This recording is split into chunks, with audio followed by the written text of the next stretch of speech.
দেখ দেখ তেরা মুন্ডা বিগড়া যায়, দেখ দেখ দেখ কুর্রা কুর্রা।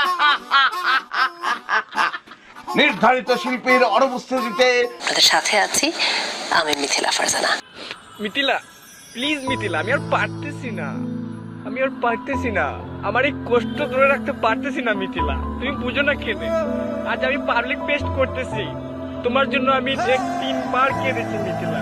তুমি কি একটি বারও আমার কান্না দেখোনি, বা তোমার চোখে কি আমার কান্নার ভিডিওটা কি একবার পড়েনি মিথিলা?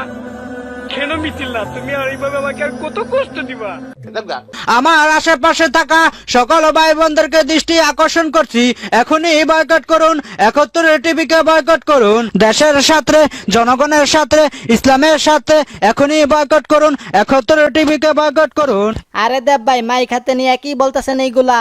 তুই বলাবলি শুরু করছিস এবার এটা এখন বেনিয়া কালা, এটা একটা মর্নিং টাইম, জিনিসটা তো বুঝতে হইবে। তুই বেটা শিখরে বিক্রি জিনিসটা এককালে তুই দেশ এককালে ঘুমের টেস্ট পেয়ে দিয়েছ। আরে ভাই আর বলেন না, 71 টিভি বর্জনের যে গর্জন শুরু হয়েছে, আর মানুষ যে হারে 71 টিভিকে ট্রল করতেছে, আমি যদি 71 টিভির মালিক হইতাম তাহলে এতদিন ইন্দুরের বিষ খাইয়া মইরা যাইতাম। আমি হলে বিষ খাইতাম না, তবে জনসম্মুখে 71 টিভির জন্য কানে ধরে এইভাবে ক্ষমা চাইতাম। 1 2 আচ্ছা জায়েদ ভাই, আপনি আমারে বলেন তো 71 টিভির মালিকটা কে? 71 টিভির মালিকের নাম হচ্ছে মুস্তাফা কামাল এবং মোজাম্মেল বাবু।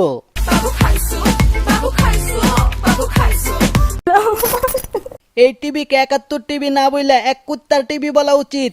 আরে না ভাই, কুত্তারও একটা মান সম্মান আছে। এই টিভিকে এক কুত্তার টিভি বললে রাস্তার কুকুরগুলা কিন্তু আন্দোলনে নামবে।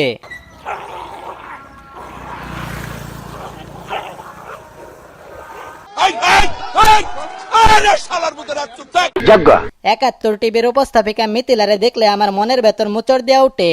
চলেন আমরা সবাই মিলে আরেকবার দেখে আসি তারে। ঠিক আছে যাও। এবং তোর টিকিট কত করি রে? কত টাকা লাগবো? 1 লাখ, 2 লাখ, 5 লাখ, 10 লাখ, বলো কত টাকা লাগবো? এভাবে প্রকাশ্যে কেউ কে এসব কথা বলে? আরে আফা নেগেটিভ ভাবে নেন কেন? মোশাররফ ভাই আর ডিপজল কাকু মিথিলারে দিয়া খবর পড়াবে, তাই দামাদামি করতেছে আর কি। মিথ্যে কথা, মিথ্যে বলছি। ভাই শুনলাম 71 টিভির উপস্থাপিকারা নাকি মৃতদেহকে পুড়িয়ে ফেলার প্রস্তাব জানাইছে। জি স্যার। কত বড় নাস্তিক হলে মৃতদেহ পুড়িয়ে ফেলার কথা বলতে পারে একটাবার চিন্তা করুন। আমার তো মন চাইতেছে এসব নাস্তিক গুলারে দইরা পেরেক মারি। পেরাক মারো, পেরাক মারো। যাই হোক, শতকরা 90% মুসলমানের দেশে এই সকল নাস্তিক জন্ম নেয় কিভাবে, আমি তো সেইটাই বুঝি না। আরে ভাই বুঝোস না কেন? লিটনের ফ্ল্যাটে গিয়ে আলাদিনের চেরাক ঘষাঘষির ফলেই এই সকল নাস্তিক গুলার জন্ম হয়। এই একটা কথা আপনি কইছুন, এই ফয়লা একটা কথা আমার ভালো লাগছে ভাইয়া। এখন আসল কথায় এই সব নাস্তিকদের হোগায় পারমাণবিক বোমা বেঁধে উত্তর কোরিয়ায় রেখে আসা উচিত। ভাই আমার আর সহ্য হইতেছে না, মন চাইতেছে এখনই 71 টিভির নাস্তিক গুলারে দইরা জনিদার কাছে পাঠাইয়া দেই। তুই ধৈর্য ধর। আচ্ছা ঠিক আছে, এখন বলেন 71 টিভির মহিলা নাস্তিক গুলা এখন কোথায়? মালিবাগ, মিরপুর, মোহাম্মদপুর, ধানমন্ডি, গুলশান, বাড্ডা, উত্তরা। আল্লাহ সত্যি। ডিপজল কাকু প্রত্যেক নাস্তিক গুলার ঠিকানা আমারে বিকাশে পাঠাইয়া দেন, আমি নিজেই মেশিন গান নিয়ে তাদের কাছে আইতাছি। জনিব ভাই আপনার সাথে আমারেও নিয়ে যায়েন। আরে না, তোরে নেওয়া যাবে না, কারণ তুই তাদের কথা মনে কইরা বিমানে প্যান্ট লুঙ্গি নষ্ট করে ফেলাবি।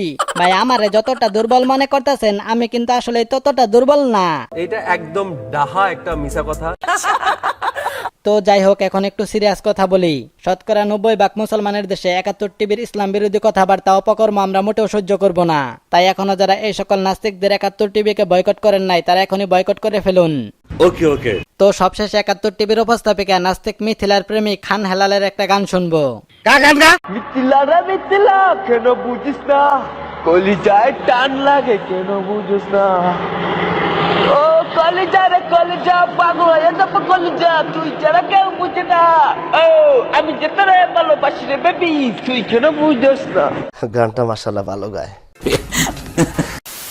তো আজকের মতো এই পর্যন্তই। ভিডিওটি যদি ভালো লেগে থাকে তাহলে লাইক কমেন্ট শেয়ার করবেন। তো দেখা হবে পরের কোনো মজার ভিডিওতে। সেই পর্যন্ত সবাই ভালো থাকবেন, সুস্থ থাকবেন। ততক্ষণের জন্য আলবিদা। আজ আমি পাবলিক পেস্ট করতেছি, তোমার জন্য আমি 3 বার কেঁদেছি মিথিলা।